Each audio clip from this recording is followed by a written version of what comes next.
बच्चों क्लास 10 में इलेक्ट्रिसिटी चल रहा था हमारा, जिसमें हमने heating effect of electric current को स्टार्ट करना था। तो ये टॉपिक हमारा heating effect of electric current. इसका क्या मतलब होता है? देखो बच्चों, जिस भी कंडक्टर से करंट पास किया जाएगा, जिस भी कंडक्टर में करंट पास किया जाता है, तो वो कंडक्टर गर्म हो जाता है, हीटअप हो जाता है, और इस प्रोसेस को, इस फिनोमेना को हम कहते हैं heating effect of electric current. इसका इस्तेमाल नॉर्मली इसके एप्लीकेशन है, जो कई बार पेपर में आते हैं कि right any two application of heating effect of electric current. इसका एप्लीकेशन ऐसे बताया जा सकता है कि जैसे इलेक्ट्रिक बल्ब है, जब हम करंट पास करते हैं इलेक्ट्रिक बल्ब में, तो इलेक्ट्रिक बल्ब के अंदर होता है फिलामेंट होता है टंगस्टन का बना हुआ। तो आपको पता है जो टंगस्टन है वो क्या होता है, हीट के साथ साथ लाइट भी प्रोड्यूस करता है। यानी कि जो फिलामेंट ऑफ बल्ब है वो करंट पास होने पे वो लाइट प्रोड्यूस करती है और हीट भी डेवलप करती है, राइट। तो हम कह सकते हैं कि ये heating effect of electric current का एग्जांपल। आपको पता है कि बहुत सारे मेटल, जिस भी मेटल में करंट पास करते हैं वो मेटल हीट प्रोड्यूस करता है।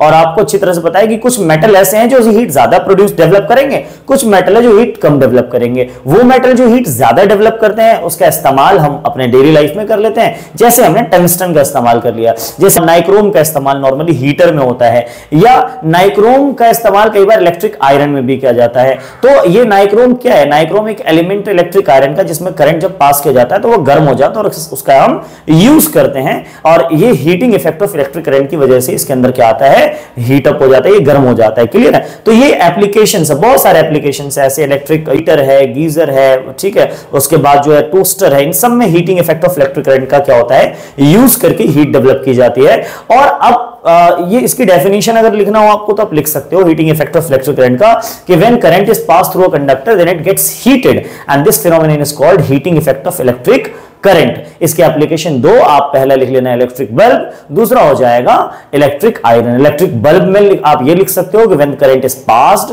Through the coil of the bulb या through the filament of the bulb, then filament gets heated and it glows, it starts burning, यानी it gives light as well. Electric heater में आप लिख सकते हो when the current is passed through the coil of heater then the coil gets heated and it is due to the heating effect of electric current. आप चाहो तो इसके notes बना लीजिए, आप रोक रोक करके इसको लिख लीजिए ताकि आपको नोट्स में काम आ जाएगा। आगे है एक लॉ है, लॉ दिया जूल्स ने, साइंटिस्ट का नाम था जूल, उन्होंने एक लॉ दिया था जूल्स लॉ ऑफ हीटिंग, जिससे हम हीट कितना डेवलप होगा हम उसको कैलकुलेट कर सकते हैं।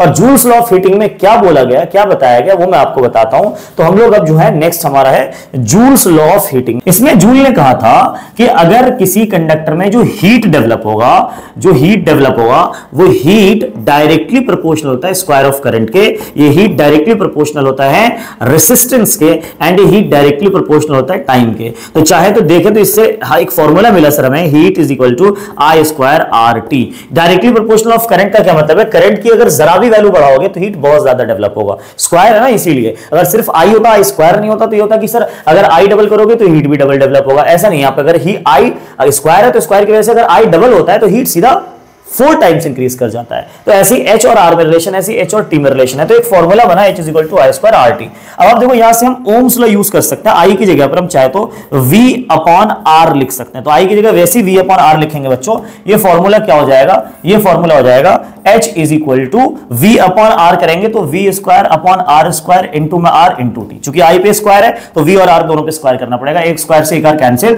तो एच का एक और फॉर्मूला बना V square upon R into में टी। बच्चों ये एक फॉर्मूला और मिल गया आपको हीट का, ठीक है। एक और हीट का फॉर्मूला मिल सकता है, अगर आप यहां पर किसका इस्तेमाल कर लो, आर की जगह पुट कर दो। अगर आर की वैल्यू आपने पुट कर दी वी अपॉन आई, तो इसका इस्तेमाल आप यहां कर सकते हो। कैसे? आप एच बराबर लिख सकते हो आई स्क्वायर तो एज इट इज रहेगा, आर की जगह आप वी अपॉन आई पुट कर सकते हो और टी एज इट इज रहेगा। आई से एक आई कैंसिल, तो एच का एक और फॉर्मूला आ गया वी आई टी, इसको वीआईपी से याद रखेगा, तो वीआईटी इसका फॉर्मूला बन गया। तो इस तरह से जनरली क्या है हमारा हीट के 3 फॉर्मूले बन गए।